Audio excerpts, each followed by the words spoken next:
Yay. The Tashara Parker Show. The internet's favorite cousin.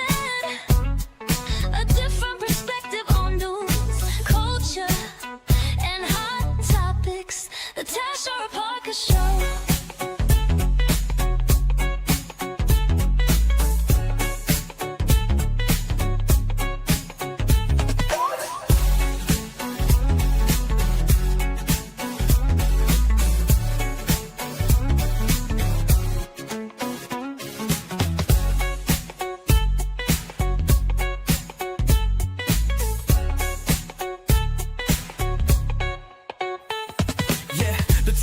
Parker Show, the internet's favorite cousin, a different perspective on news, culture, and hot topics. The Tashara Parker Show.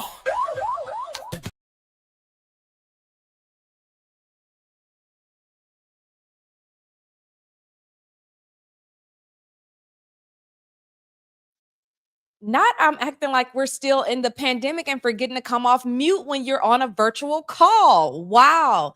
Good morning, good morning, good morning. Happy Monday. What happened over the weekend? It was a great weekend. I hope you guys got out and voted. You guys know in Texas, if you're in Texas where this show is based, it is Texas primary season. So a lot of folks are getting out to vote. So I would encourage you, as I always do, okay, you still have several days left. Make sure your voice is heard. Make sure you go out and get out and cast your ballot. I saw a lot of people showing their I voted stickers, which I think is really amazing that so many of you are turning out and making your way to the polls. Whatever way you sway, that is your business. I am just reminding you to get out there and cast your ballot. We have so much to talk about today, and our top story is actually going to take us to California. And what I really appreciate about this story is it's something that can impact everyone. So as you guys are still coming on, again, let us know where you're watching from. We always want to remind you guys of that.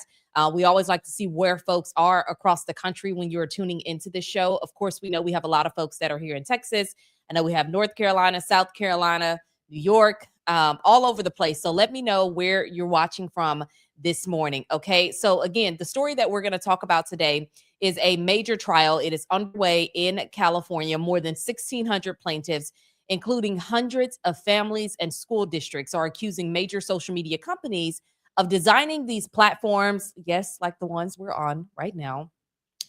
They're designing them in ways that are addictive and harmful to young users. That's what they're alleging. Meta CEO Mark Zuckerberg, who is over Instagram, Facebook, and Threads, has taken the stand denying all of those claims. But here's why it matters, especially if you're a parent, if you are a teacher, if you have a child with a phone, if you've ever been worried about cyberbullying, sexting, or what your kids are seeing online, this conversation absolutely impacts you. And I know you've probably had your own conversations offline, because at the center of this case isn't just a tech CEO. It's questions like who is harmed when a child is harmed online, what protections really exist for kids under 13. And I know we're talking about children in this conversation, but honestly, I see what's happening even with adults on some of these social media apps. So I think this is a really important conversation to have.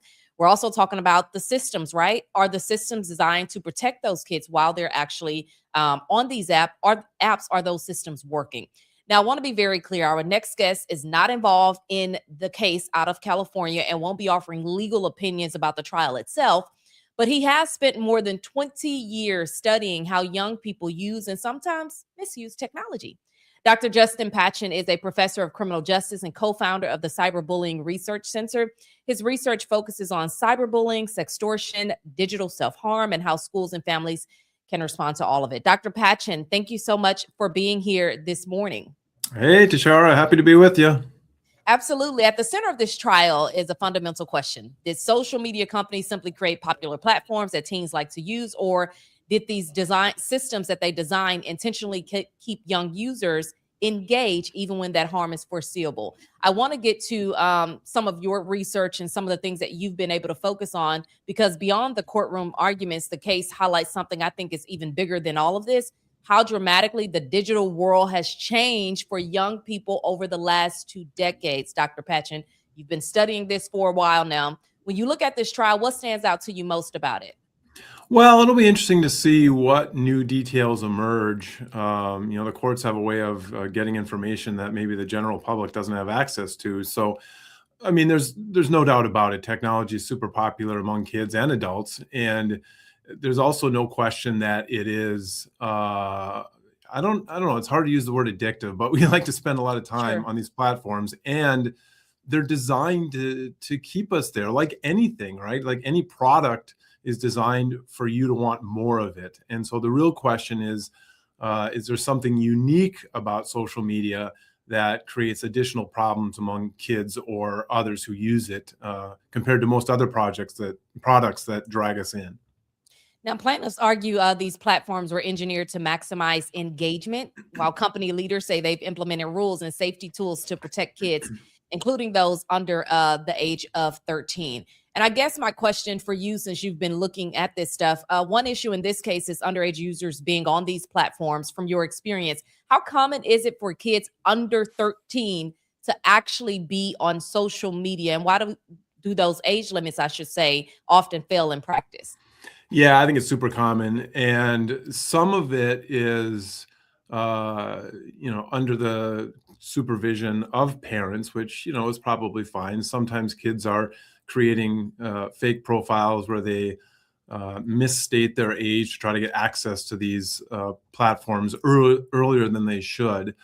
The 13 age is somewhat arbitrary. It is established in law that young people can't be on these platforms until they're 13 or older without permission from their parents. I think developmentally, it's a question whether 13 is the appropriate age. I know other countries are experimenting with different ages. And frankly, I'm a researcher, and so I don't think the research is clear. I think it is a parenting issue, right? That we need to keep track of what our kids are doing online. And a lot of times parents will ask me, at what age is it appropriate to allow my child to be on Snapchat or TikTok or Instagram? And that's really sort of an individual family parenting choice, because every kid's a little different in terms of what they can handle and responsibility and privacy. But there's no question that younger kids should be sheltered from some of this, and parents do need to be involved in the conversation about what kids are doing online. When we talk about harm in cases like this, what kinds of real world consequences have you seen tied to social media use? And I'm thinking anything from cyberbullying, sextortion, or even digital self harm. Yeah, all the above. My research partner, Samir Hinduja, he's at Florida Atlantic University. We first became interested in these issues in about 1999, 2000. And it was specifically cyberbullying at that time. We had heard examples of kids being bullied online. And I've always been interested in school bullying, and Samir has always been interested in computers and technology. And as budding academics back then, we decided to do some research to see how many young people were experiencing cyberbullying, and we quickly found out it was a pretty big deal, even 25 years Justin, ago. that's what I was going to ask you. I'm so sorry to just jump in right there, but it's, we know social media has been around for a little while now, but 25 years ago, 1999, you Yeah. guys were like, okay, we need to really dig into this stuff more. What was happening in that time frame? Because all I can remember going from 99 to 2000, everybody was like, oh, the millennium is coming, all of that. That's what I remember. And so what was happening online digitally that you guys were like, no, we really need to dig into this more? Well, it began with us simply talking with young people, not even online, just because Okay. I've been doing research on juvenile delinquency and school violence, and they started telling us stories about what they were experiencing online in chat rooms and AOL and these emerging places, AOL. MySpace in 2003. The very first book Samir and I wrote had a whole chapter on MySpace. A lot of good that did, right? A few Mhm. months after we wrote it, it was gone. But the first formal survey we did, I think it was either in 2001 or 2002. We didn't know much about what was happening, and we had an open-ended question. It was an online survey. Tell us about your most recent experience with cyberbullying. And back then, in those dark ages of research, you kind of had to specify how much room you were going to give the respondent to write about their stories. And we thought, we're surveying kids; they're going to give us a couple of sentences about what it was. but literally they were writing, paragraphs about, these really negative experiences online. And so it actually messed up all of our data collection and took us months to fix. But the important lesson in that first formal research was there was a story that needed to be told. There were negative things happening online. Parents had no idea. Schools had no idea back then. We've gotten better. We acknowledge it as a problem, I think most of us, but Yeah. the problem continues to grow. And we've been studying it ever since, and we've seen that trend. We have so many comments, and I thank you all for dropping your comments in on YouTube as well as on Facebook. I appreciate that. So I want to start with Aisha's comment. She says, young kids like my daughter, who is 7, they like to watch cartoons on YouTube. I have younger cousins and siblings as well. They like to watch cartoons on YouTube, but inadvertently come across inappropriate things. Have you heard about this? Is there any knowledge you'd like to share about that point that she made? Yeah, so YouTube Kids is a separate app from YouTube, and that's going to be safe because it's curated, it's protected, but not all of the programs that kids want to watch are on YouTube Kids. They're on the main platform. And so she's 100% correct. You could be watching something that's perfectly legitimate, and then the next video that comes up, or somebody, I mean, usually it doesn't happen, but it could. Somebody could put a comment in there. Yep. There's advertising that they might see that's inappropriate. And it's the same with watching, any of the cable television networks, right? There's a program you're watching, and who knows what the next one might be. So it's definitely a good idea for kids, especially at that age, for parents to be co-watching with them. But if you go to YouTube Kids, just like if you go to PBS Kids, it's going to be pretty safe compared to other places. That's a good point. Jason mentioned, do not forget to add into the consideration that more than bullying or extortion, there's a huge black market prospecting issue for human organs. Many missing persons matters. I think I kind of understand where you were going with that, Jason, but you may have to clarify. I think it helps me with my next question, though, I should say. Your recent research highlights increases in sexting and sextortion. Are we seeing more severe or more sophisticated forms of online exploitation compared to 10 years ago? And what is it, if so?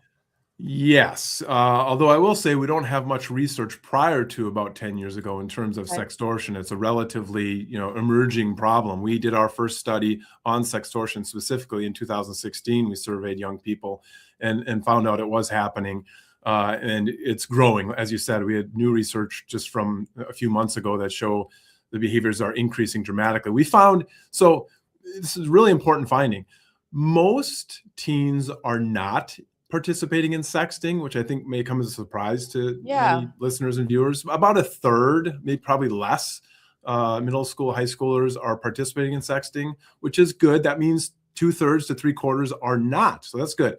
But among those that do, among those who have shared an image with somebody, an explicit image of themselves with somebody, about half the time that image is going to be shared with somebody they didn't give permission to share it to. It's going to be shared with another person about half the time. And about half the time, they're going to be the target of sextortion, basically people demanding money, acts, more images. If they don't, acquiesce to those demands, the fear is that those images will be shared online with their friends or family. I just listened to you talk, and I know you've studied this stuff and researched it for so long. And in my mind, I'm just like, oh, disgusting. Like, really? Like, it's just so bad and just, oh, okay. It's conversations that need to be had, and we know that they need to be had. Schools are also part of these lawsuits that we were talking about out of California at the top of the show, which is why we're having this conversation. From your work with educators, how difficult is it for schools to address harmful online behavior that happens outside the classroom but spills over into school life? It's particularly hard for schools, and we've been working with schools since the beginning because while early on schools would sort of dismiss the online stuff and say, well, that doesn't happen at school. Doesn't.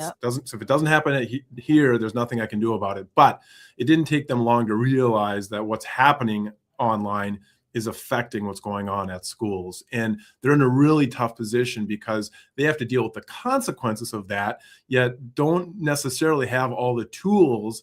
If parents aren't watching their kids, what they're doing online, if they're not responsive to these concerns, the problems are going to spill out in school. Even with something like cyberbullying, the youth we survey many say that they don't feel safe going to school because of things that are happening online. So And to their credit, schools, I think, have been proactive lately in trying to educate students about appropriate online behaviors, about the risks of engaging in some of these negative things. And so I think they are kind of the front lines. So I think parents and schools need to work together to educate children about responsible use of technology. And I know you've been in many schools across the country, and you've actually written about empowering and educating instead of creating panic around this issue. And I can sense that even in your aura and how you talk about it in this conversation, because internally I'm like, But in moments like this, when headlines, especially with this trial going on, and I feel like this trial is going to go on for quite some time. I don't feel like this is going to be the end of it anytime soon. When headlines feel alarming, what actually works to reduce harm among teens online? Well, we need to talk to our kids, and we need to open up that line of communication so that if they do encounter something negative online, they feel comfortable coming to us. They're afraid. They're worried that, if your child comes to you and says they're being cyberbullied or somebody's pressuring them into sending an image, they're afraid if they tell mom or dad or auntie or uncle that we're just going to take their technology away. So we need to open up the line of communication and give them tools for blocking people that are saying things inappropriately, reporting people to the platform, trying to redirect the conversation. So there's a lot of tools. We need to empower young people to use the tools, the technological tools, but also the social tools that they can use to sort of redirect these behaviors and, not spend time online with negativity, right? So we should be able to cultivate a positive online environment, like I'm sure you do with your YouTube channel. And, it's all about the culture and the climate, whether it's at school, in the neighborhood, online. We have a lot of control over that. And so I think parents need to work together with their kids to cultivate that. Can I ask you this? And I'm just, I guess being, I'm a realist, probably too real sometimes. But I know parents have a lot going on. I don't have kids myself, but I know parents have a lot going on between work, affordability crisis that everyone's in this country right now. They're watching the trial. Maybe they're even just watching this video. Maybe they didn't even know this was happening, and now they're listening in. And sometimes they feel overwhelmed. What is the most practical, evidence-based step they can take to protect their kids right now? Well, I'll go back to the conversation, having conversations with their kids, opening up that line of communication, but they can also educate themselves. And this video, this trial is an opportunity for parents to open up that line of communication and say, hey, here are the things going on.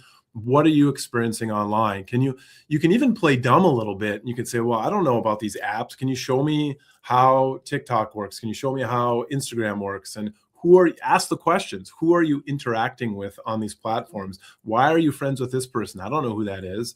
So how do you communicate with people? Even, asking about privacy settings, who can see what you're posting, because you have a lot of control. Again, if a child is on Instagram and they're only friends with their 5 best friends at school or their 5 cousins, it's going to be a pretty, closed off environment in terms of not a lot to worry about from others. But if they have it open to others and they want to get likes and shares and they do crazy things to try to get that popularity, that's where, as parents, we might not know the technology, right, or the latest app. I have a hard time keeping up with it, and I study this stuff every day. Right. But we know the questions to ask. And you're right, it's hard because parents are being pulled in multiple directions, especially if you have a number of kids at different developmental stages. But we have to take the time to have these conversations, and I think this trial is an opportunity to have these conversations. What else are you noticing from the trial? And in your line of work, is this trial is this a big deal for you guys as well? Because when I read it, I was like, oh, okay, we're going there. So what else are you noticing from the trial? What has your team noticed from it, and anything else that you feel like we should know? Embarrassingly, I'm not spending a lot of time paying attention to it because, like you said, it's going to drag out. I mean, there's been inquiries like this in the past. And so we're paying attention to the high level, if there's some new information that emerges, and I'm not aware of any that's emerged yet. I mean, there might be some coming. And so obviously we have networks of people and we communicate with people. Oh, if this happens. So again, I'm not paying super close attention to it. I don't think the young people really are either, really the parents. And so, yeah, I'm waiting to see if any new information emerges, but it seems like we all know that these products want to drag us in. They want us to spend time looking at their ads. We all know at this point, this, maybe 20 years ago, we didn't realize this, but we all know that all of these platforms are tracking what we're doing on the platforms and elsewhere, right? Because you're getting very targeted ads. I think all that is very clear now. And so the question is, will there be any surprises from this trial? And that remains to be seen. I think this comment really stands out to me. As parents, as we grow in technological availability, we can't afford to remain unaware. This user saying, I opened Snapchat this weekend to discover my 7-year-old grandson with an account, and he makes mention that he addressed it with his daughter. And Snapchat is one that I used to be on years ago, but have not gotten back into. And it's actually increased in popularity over the last several years. When you're going to these schools and you're having these conversations with educators, what are some of the top tips that you're providing them? Because you mentioned it earlier, there are so many different apps that, the kids can barely keep up with them. So I know that we're having a tough time keeping up with them. So what are you telling them when you're going into some of these schools and having these conversations? It's funny you bring up Snapchat, because I have to play around with these apps a little bit, because when I am talking, in schools, especially with students, because they can see right through you. If I'm talking about Snapchat and I've never used it, they're gonna see that. But I don't use Snapchat that often. Coincidentally, just yesterday, I tried to log into my Snapchat and I couldn't remember my password. Even though you're absolutely right, it's super popular. It's basically a messaging platform for teens these days. They use it all the time. I have a 16-year-old at home. He uses it fairly regularly to keep, in touch with all of his friends. And so I try not to focus too much on the app, because the apps change and it can be overwhelming for parents and teachers.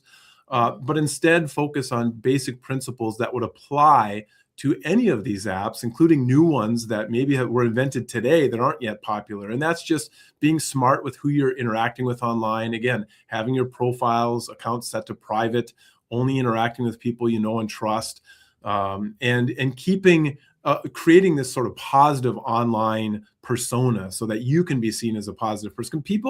We know that colleges look at what you're doing online. We know that potential employers. And so you really want to portray yourself in the best possible light online. And of course, that includes not bullying people and not posting inappropriate content. So I try to keep it as general as possible, because the apps are going to change. Although, Zuckerberg tends to have a pretty good track record of identifying, the platforms and buying them up and creating this, Meta with the Threads and the Instagram and the WhatsApp and all these different places. Yeah. I have a question too, Justin, specifically on how you are able to communicate with teens, because you mentioned specifically, I was more so focused on you talking to educators when you go into some of these schools, but you're mentioning talking to kids too. How are you? Because I have some Gen Z young people on my team. I always call them kids. They're not kids. Young people who are Gen Z on my team. And obviously we have another generation after them. How are you communicating with them in a way that they understand the impact of what they're doing online? Because I think oftentimes, to your point, kids aren't paying. They'll sit there. They'll be respectful. They'll listen to you. But how are you getting through to them to understand the impacts of what they're doing online? Some of them aren't worried about a job application or what have you. So how are you doing that? I just be as real as possible. I do it with young people. I do it with educators, police officers. And I have the benefit of being a researcher in the sense that I collect data and I can see what the data are and what's actually happening. But I also corroborate that with conversations with young people. So I know that this is what they're experiencing. So I think even though I'm old, they can relate to, or I can relate to them, because I study what they're interested in. And I say all the right things in terms of what they're seeing online. And so I use real examples. I don't sugarcoat it. I mean, they have to be, school appropriate, of course. So I can't get, too much in the weeds, but I put up examples of young people who have put things online.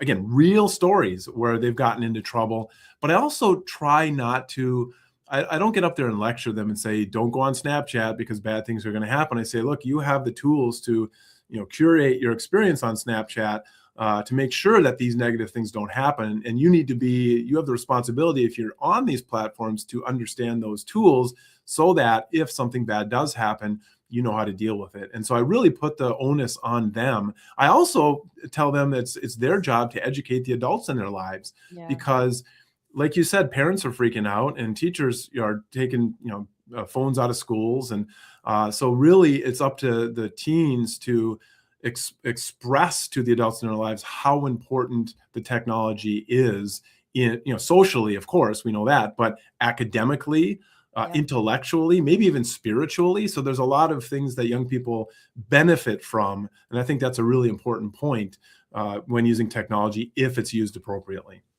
Is there anything in your research? I mean, you've looked at a lot of data over the years, I'm sure. Is there anything in your research that you feel is often misconstrued, or maybe something, that the average Joe, me and maybe some of the folks watching may not fully understand, but really need to get a grip on? Well, I think I alluded to this a little bit earlier, that there's a lot of concerns, rightfully so, about what young people are doing and experiencing online. But I think it's problematic to portray most young people as engaging in inappropriate behavior online. Even like cyberbullying, sexting, all these things are happening. Of course, there are risks to harm to our young people. But I think we need to reframe it in that the vast majority of young people are using technology safely, responsibly, appropriately. They are getting the benefits of it. And so I think too many adults just assume the worst, and that, I've had teachers tell me, well, all the teens are sexting these days. And so what are you basing that on? Well, I was talking to some girls in the cafeteria the other day, and everybody said they did it. Well, I know that's not true from years and years of data. There might be. How do you correct that in the moment? Like, I just said I don't think that's true, because the last study, and this was 4 or 5 years ago, the last study I did said about 20%. Well, they're not being honest in those studies.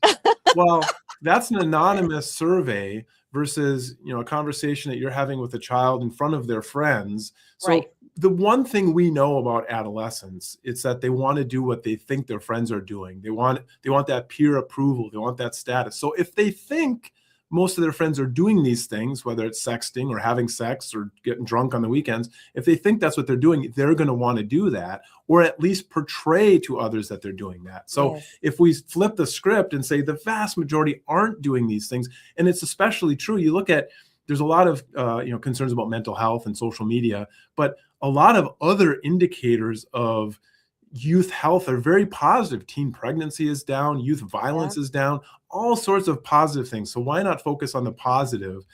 We need to acknowledge the negative, of course, but we need to recognize the kids are doing pretty good in a lot of areas. Glass half full. I think that's a perfect way to end it. Justin, anything else you want to add or share with our audience? No, if people are interested in the research and just diving into some of what I said, we have cyberbullying.org is our website. We post all sorts of information and resources for parents and educators and teens themselves. So get educated. Okay, Dr. Justin Patchen, thank you so much for joining us on the Tashara Parker Show. Thank you. I appreciate it. All right. You guys, what a great conversation. I've been wanting to do that conversation since last week, since I first heard about the trial. And I know so many of you are interested in some of the conversation. I'm so sorry that I couldn't get to a lot of your comments. Continue to put them in the notes, and maybe I'll reach back out to Dr. Justin and send those over to him and see if he can respond to some of them. Thank you so much. I really appreciate that. Okay, so I got to do a roll call real quick. I need to know where you're watching from. I know we kind of jumped in and got straight into the conversation. I always want to be respectful of our guest time. So do a roll call. Let me know where you're watching from. In addition to that, I need to know who voted. Have you voted already? Have you voted? Okay, and made it happen? Yes? Let me know if you voted. Okay, what was your weekend like? Let me know if you guys have jumped into, got into some of the lines yet. Sorry, I'm looking at your comments too, and also talking to you at the same time because we multitask over here. Okay, so let me know, how was your weekend? How was your weekend? Deidre Dickens, I think parents must be closer to it, grow closer relationship with kids, and trust but verify. I love that. I think that is so important. I think oftentimes, and that's why I said what I said about parents have a lot going on. I never want to have these conversations, especially when I have real family, as many of us do, and you see what parents are juggling on the day-to-day. My own parents who have younger children, my siblings, they're younger, and you see what parents are juggling on the day to day. So our parents being intentional and trying to make sure that they're having those conversations with their children. I always think that is so important. So Ms. Dickens, thank you so much for mentioning that. Simply Purple says Snapchat was targeted to college kids and it's just gotten worse as it's grew in popularity. Yes. Okay. Simply Purple, you say you're going to vote this afternoon. I need you to make it happen. I was telling my producer yesterday, I just randomly, I don't know why it came across my mind. I think it's because we be on here talking about early voting and interviewing candidates and all the things. And I'm like, check in with your house first. Have you voted? And so she says she's going today. I'm going to look for her I voted sticker later on today, but she better make it happen today. Okay. Jason says these conversations are a must. Absolutely. 100%. 100%. And Jason, I apologize. I didn't fully understand your first comment or question that you put in. And so if you want to, you may have reframed it at some point and I missed it. I apologize for that. How was the weekend, folks? How was your weekend? All that good stuff. Tap in. I see you guys on here, but tap in the comments. Hey, Maxie, good morning to you. Let's see.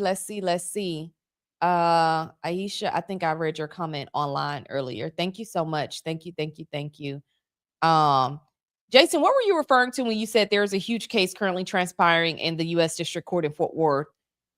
I would love to know more about that. You should, if you can, send us a link to what you're referring to, media@tasharparker.com. And I would love to learn more about that. Ashley tapping in from Glen Heights. Ashley, we got to get you on your social media. I saw some of your posts. Good morning. Hold on. I see all of y'all out here. Ms. Dickens say voting done in my house all across Tarrant County, period. Bonita voted last week. Great. So let me know, you guys. Let me know also. Oh yeah. Is the 10 o'clock hour working for you? We're really working behind the scenes every Friday, which I love this. Friday is my Sabbath. Okay. So every Friday we're working behind the scenes to really understand our audience. I think that's really important. Come this Thursday, this Friday, the end of this week, that'll be 4 full weeks that we've done the show, a full month, which is so crazy to say because literally I've been wanting to do this for over a year. I mean, I've always wanted to have my own show, but once I left local TV, I said, we need to do this, but obviously a lot of life happened in 2025. We won't go there, but a lot of life happened in 2025. And so at the top of 2026, I said, okay, we're going to make this happen. I said it before, but I was like, no, we're going to make this happen and we're going to perfect it and make all the changes that we need to make along the way. And so what you're seeing is happening in real time. Don't ever say that I've said that I'm going to do something and I didn't go after it, which that has happened in the past, but now we're going after it. Okay. And the reason oftentimes a lot of people don't do what they say they're going to do is because they want whatever that thing is to be perfectly, ready to roll out. Nothing is perfect about how this has rolled out.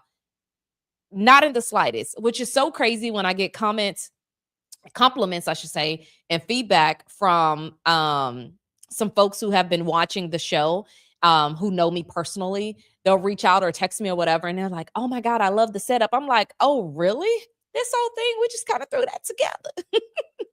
Not really. It costs some money to put it together. But anyways, what I said to myself is, we are going to make this happen and we're going to make this happen now.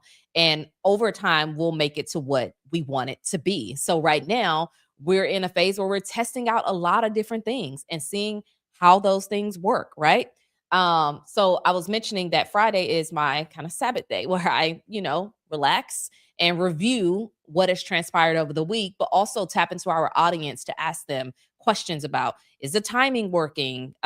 Is the engagement there? All the things. So when you're on here and you are responding to the comments and all that kind of stuff, or maybe some of you are just watching this in the background, I appreciate you, but certainly continue to share your feedback because as this show continues to grow, there's going to be a time I ain't gonna be able to see all your feedback. So please continue to share the feedback.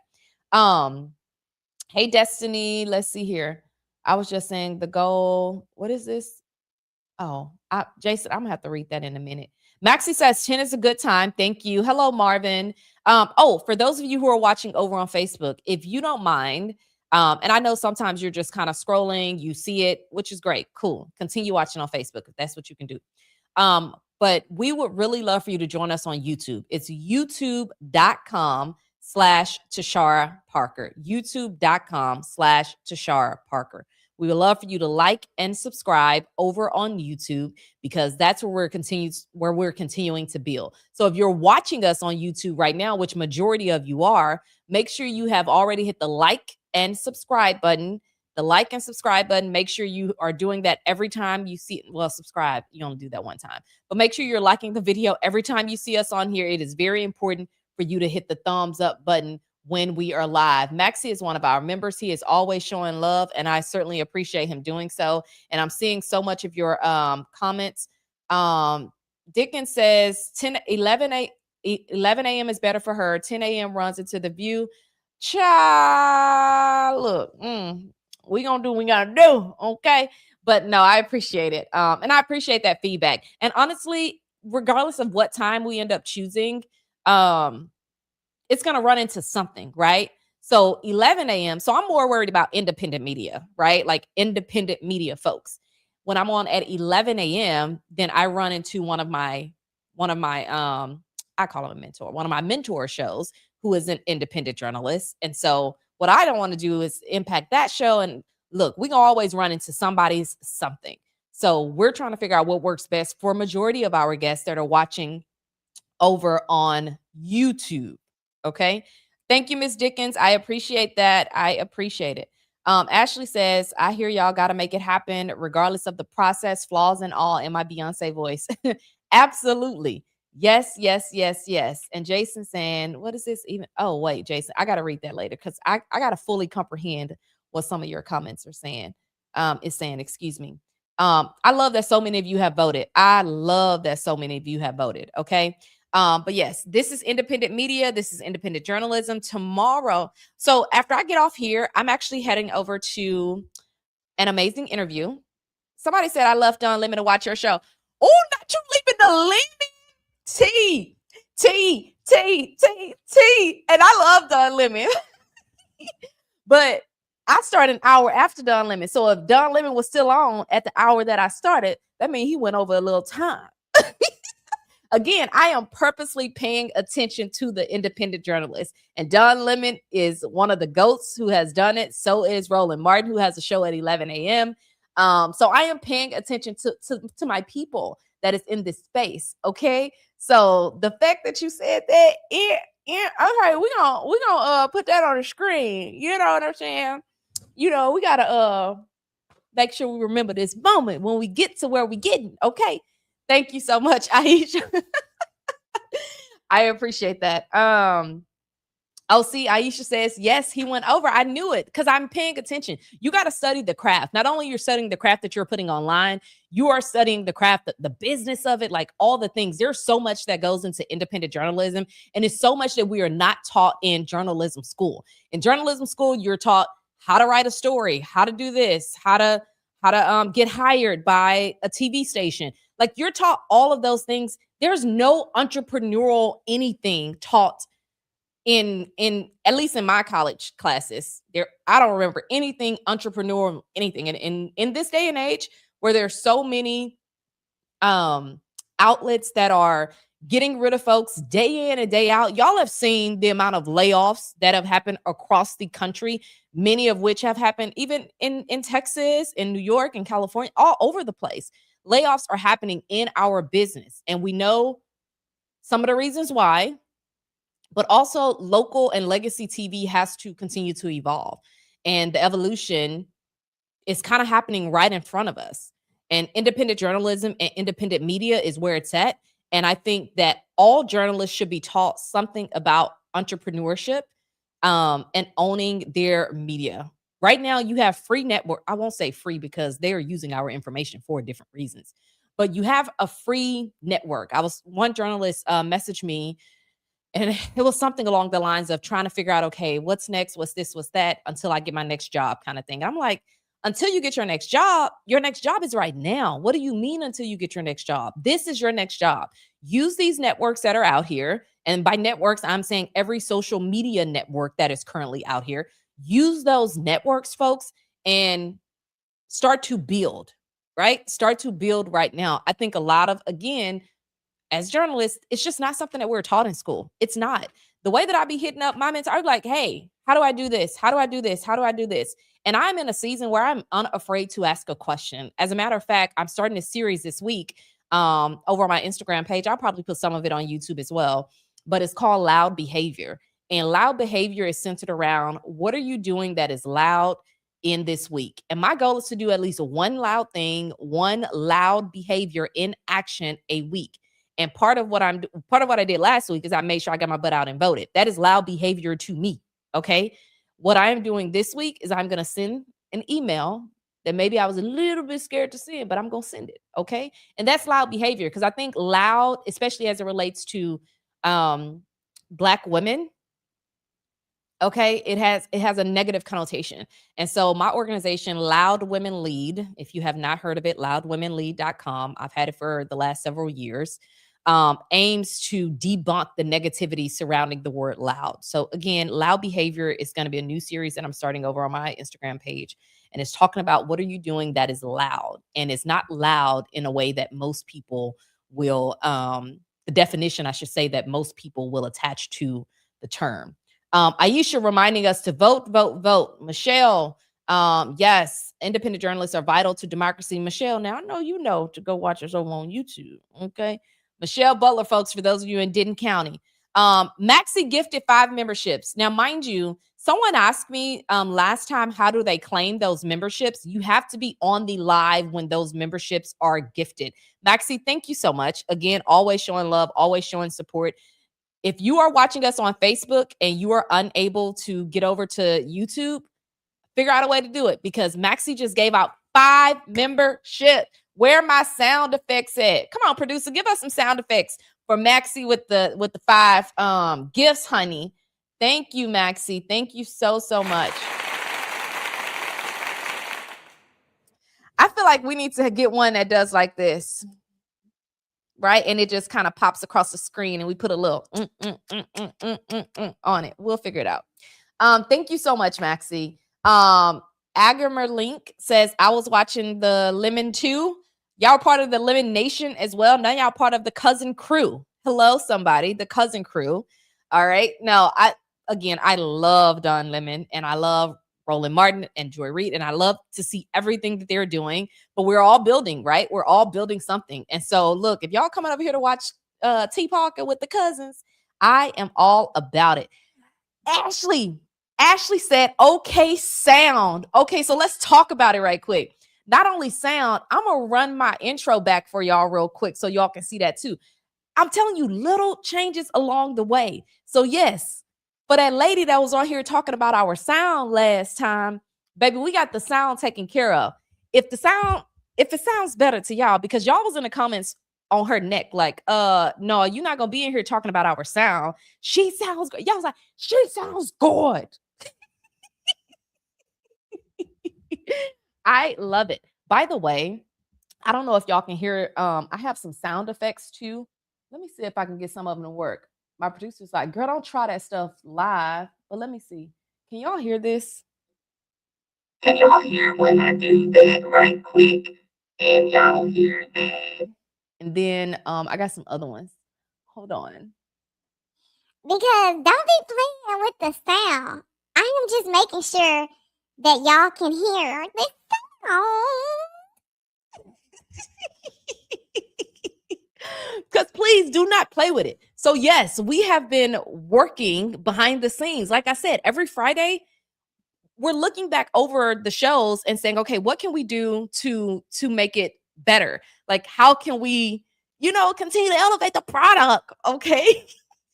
And every dime, every cent that is poured into this show, at least for the first year, I'm making nothing. We're pouring it right back into the show, right? To elevate what we're doing and to continue making sure that people are aware of this channel. All right. Everything. That's first rule of business. Ain't no salaries right now coming out of here. Like, not out of this right now. We got to pour it back into the business. At least not for me. Like, people I hire on, absolutely. But for me, I'm pouring it back into the business. Okay. But all I'm saying is y'all heard that sound. That's some good sound. Okay. I had somebody over here for 2 hours checking on that sound. So, old girl that came in here randomly, which I don't even know if she was subscribed to the page. She came in here randomly and she was like, "Oh, the sound don't sound that good. Ooh, it's horrible." All I'm saying is my ride or dies were in here and was like, "Look, don't play with her. Her sound good." So my name is BB. You would have to be on the live, and I don't have all the technical expertise of the memberships, but I know you of how to claim them. But when I looked it up, and maybe my producer can look it up too in the background, but you would literally have to be on the live when those memberships are purchased so that you can claim one of them. Brandy says we can hear. Oh, so what he say? Don't forget, many of us grew with little title sequences and theme songs like the Good Times, Jeffersons, and Cheers. We remember those, and it prepares minds to receive the show. Okay, so thinking of that, let me show you guys my my little let me see my new intro that I've been working on. The sound is the same, but let me show you. I ain't gonna play the whole thing, but I'll play a little bit of it and get in the comments. Get in the comments. Let me know if y'all like it because they worked hard on it. Yay. The Tashara Parker Show. The internet's favorite cousin. A different perspective on news, culture, and hot topics. The Tashara Parker Show.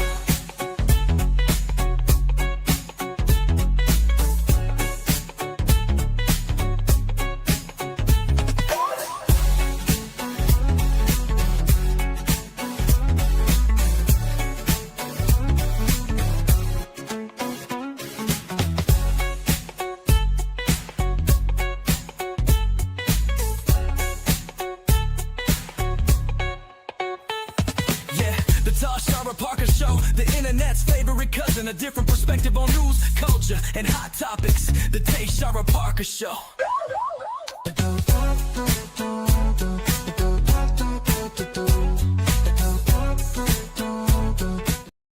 I feel like I just be in the background waiting for it to finish, like,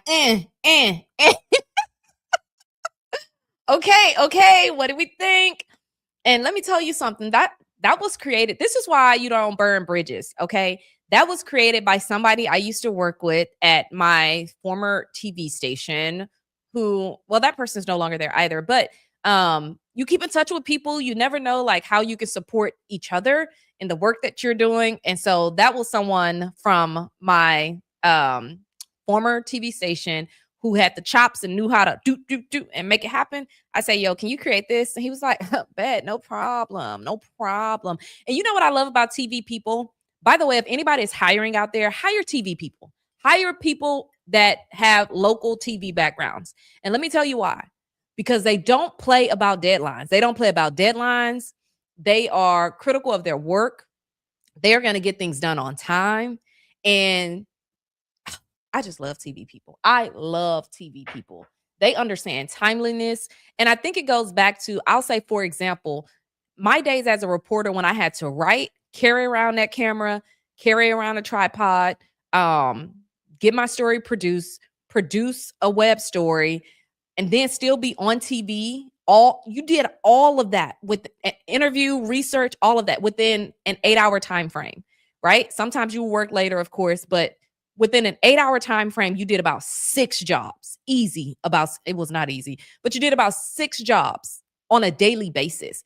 Now, I don't wish that upon anybody, but what I am saying is, as a journalist, they just have a skill set that is very hard to duplicate, and a skill set and I don't even know how to explain it sometimes. They're just so good at a lot of things.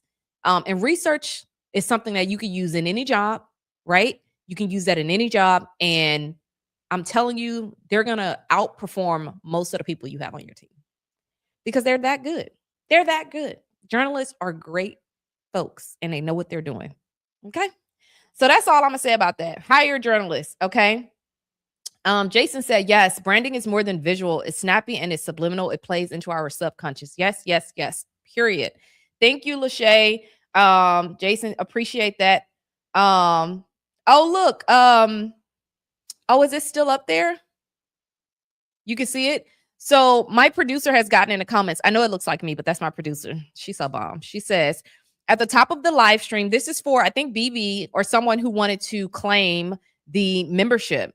It says at the top of the live stream chat, press on Maxie's button and make sure you say allow membership. Make sure allow membership is on. Okay. So for those of you who wanted to take advantage of the free memberships that Maxie provided, he bought 5 of them at the top of the show, or during the show, I should say, excuse me. And it says at the top of the live stream, press Maxie's button and make sure allow membership is on. Amani, maybe we can have that in one of our general banners that just stays in there, like something that says to accept the membership that, people, that individuals have purchased. Make sure allow membership is on kind of thing, right? And put that in our general banners.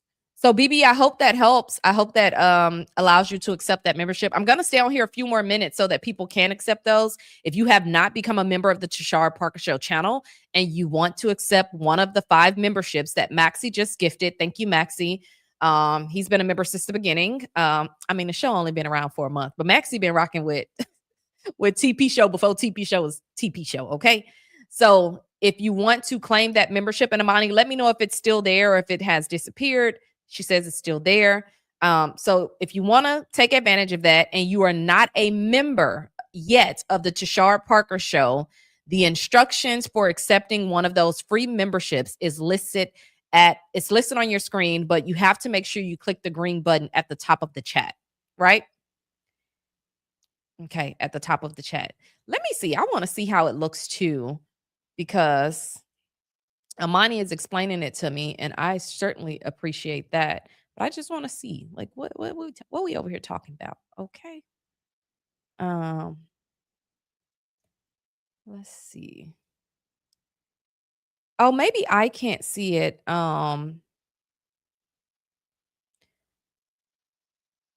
Oh, there it goes. Okay. I see it. Oh, the solution. Thank you. The solution 4625. It says the 5 memberships have already been claimed. Okay.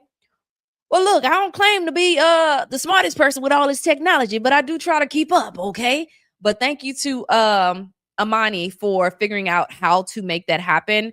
And the solution 4625, maybe you somebody that be on the YouTubes all the time, but this is a new platform for me, so I am learning all of the things. And I will say that if you have not subscribed, that's free. Make sure you subscribe, but also tell other folks about the show. We are trying to get to 20K subscribers by the end of the week. I know that is a lofty goal, but hey, who's to say we can't do it? Nobody. Exactly. We're right now at 19,300, which is also still a very big deal. You guys, we've only been focusing on this show for like a month. Okay. That is a very big deal. Just last week, we were at 18K. So now we're at 19,300. Hey, the math is mathing somewhere. You know what I'm saying? I wasn't all up into algebra and geometry and, all the things back in my day. But I am just saying, the math is mathing. Okay. So make sure you stay tapped in to the Tashara Parker Show. I think I had started telling y'all something. My ADHD. Child. Woo! I started telling y'all that I have a dope interview today, and I do. And I never finished that conversation, but doesn't matter. Just know that I have a dope interview today. I'm super excited about it. And, we might be interviewing history right now. Today. Okay. So, yeah. Let me test out some more of my sound stuff. See if y'all can hear this. This one was kind of funky because I don't know if it was working, but let me see if y'all can hear this. Pierre, that's Mufasa. Pierre, that's Mufasa. Pierre, that's Mufasa. Pierre, that's. Could y'all hear that? Was it clear? Crystal clear? Oh, they said Massimino. What about this one? Oh no, I know that you didn't hear that. Hold on. Stop it. Get some help. No? That was good. Okay. Let me see. I said, wait a minute. Wait a minute. Wait. First of all, you're not gonna speed past that like you didn't just say what you just said. Could y'all hear that last one? Okay, so that's okay. We're gonna still work on it. Thank you for the feedback. I appreciate that because we got to make sure that we are testing out. They said the Kevin Hart was clear. Okay, cool. Now we can hear the sound bites. Okay, period. Hey, man, we done had this equipment for years. We got to use the equipment. Okay. All right. Wow, 10:55. I said I was going to try to stay on here till 11 o'clock, but I think we've done what we needed to do today. I made sure I stayed on until y'all claimed all 5 of the memberships. Thank you again to Maxie. Demetrius, no, you're not on here talking about good morning, babes. You've missed the whole show. Did you think we still started at 11? What was that? That's crazy. That's crazy. And you over on Face to the Book.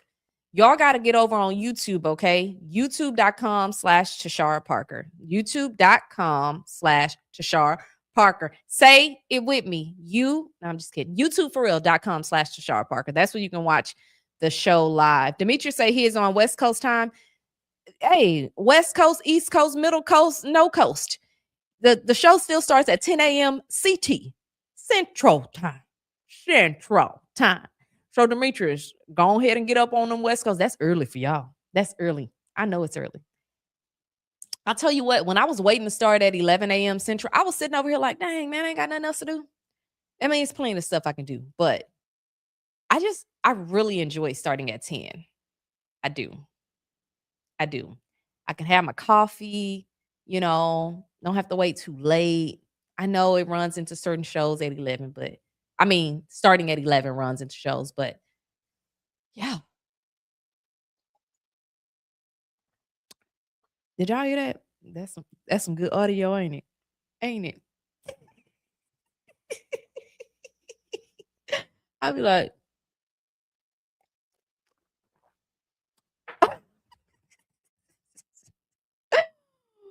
oh, that coffee cold as ice, baby. I have to go warm that up. Okay. Thank you, Ashley. Thank you so much, you guys. Please make sure you like this video. It all helps if you're watching right now. Please, even for Demetrius, do me a quick favor before I get off here. Go over to youtube.com/Tashara Parker and like this video. What I think is so interesting about YouTube, and I'm still learning the platform, is that all of your live comments, they don't show up in the regular comments tab on YouTube, right?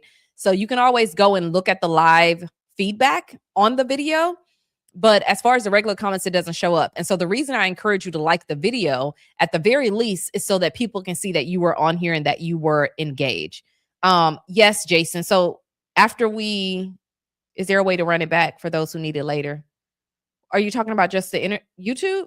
I mean, this video? Absolutely. So once we end the stream, it's going to stay up, right? And definitely, Jason, if you want to go comment some more after the stream ends, you can do that too. But definitely make sure you're liking the video every time we're on here, because at the very least, that engagement is something that YouTube will show once the video has been posted. However, when it comes to the comments, it just shows up in a separate tab. I really wish you wouldn't do that, YouTube. Why can't you just put it on a regular video? But whatever. Jason said, I usually have you on like 5 devices. Hey man, that's what I'm talking about. That's what I'm talking about. Okay. My producer got it on a iPad, got it on probably on the TV. I don't know, but on the computer and all the things. I got the laptop, I got my phone, and I have an iPad. Yeah, all 3 devices working. That's probably why my power went out, as a matter of fact, because I be doing too much. But y'all, my power went out right before I came on. I was like, I know you lying. Is this real life right now? Like, is this happening? And I heard the breaker click. So I had to go. Thank God I've lived in places where I know how to work this stuff. You know what I'm saying? So I heard the breaker click. I was like, oh, I know what that is. Just go click that breaker right quick and turn it back on. I didn't even have to really panic like that. Like, not for real, for real. Nobody even knew what was happening. Nobody. I clicked that breaker, came back on, finished making my coffee because The breaker went out midway through my coffee dripping into the cup. Okay. And so click the breaker, unplugged one device so that I wouldn't be using too much power. Finished my coffee out my Keurig, and yeah, we started the show on time because that's what we do. But yes, Aisha, thank you for letting the people know. Keep hitting the like. That helps the algorithm. Absolutely. The more you hit that thumbs up button, everything matters. And Jason, again, appreciate your support big time. It is coming up on 11 o'clock. The biggest thing I wanted to do was make sure y'all were able to claim those memberships and to give you behind the scenes because, hey, that's what this is all about. All right. We are going to continue growing this thing, and y'all are at the beginning phases of it, and we're going to lock in and stay locked and loaded, baby. Have a great week. Make sure you vote. Everybody on here tomorrow. If you get on here tomorrow, I want to see your I voted stickers. For everybody that's still watching, put up our email for me, Amani. For everybody, you too, as a matter of fact, but put up our email. For everybody that's watching, email us pictures of you voting. media@TasharaParker.com. media@TasharaParker.com. I don't care where you at, because I know it's a couple other primaries that are happening right now, but specifically if you're in Texas, send us your I voted sticker, not just the sticker. Show us you and your name. Okay. media@TasharaParker.com. I want to see how many of my people actually voted. Yeah. Can y'all do that for me? Can y'all do that? Can y'all say yes? media@TasharaParker.com. I know I can easily say to share them on social media, Jason, absolutely, but I want to make sure we get them because I'm not about to go track down a hashtag trying to find y'all. media@TasharaParker.com. Jason says right next to the like button, there's an arrow to share. Oh yeah, to share the video. Yes, definitely do that. Always. Thank you. media@TasharaParker.com. Email your favorite cousin. I want to see your picture, and make sure you put your name in there. Okay. So that we can know who you are. Send us all the pictures. I want to see my cousins on here. Okay. All righty. That's all the time. Have a great week. I look forward to receiving your pictures and your pitches if you have story pitches. Okay. And don't just send us anything. Okay. Bye. Hey cousins, thank you so much for watching. Your support is how we keep going. Don't forget to like, subscribe, and share the video. I know you hear me say it all the time, but all of that impacts the algorithm and folks finding out about the Tashara Parker Show. We want to make sure you never miss a show as well. We are live every day, Monday through Friday at 11 a.m. and sometimes some special episodes. If you support the work that we're doing here, please consider becoming a member of the Tashara Parker Show.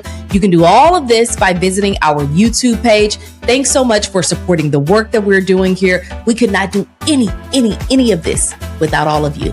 Thank you.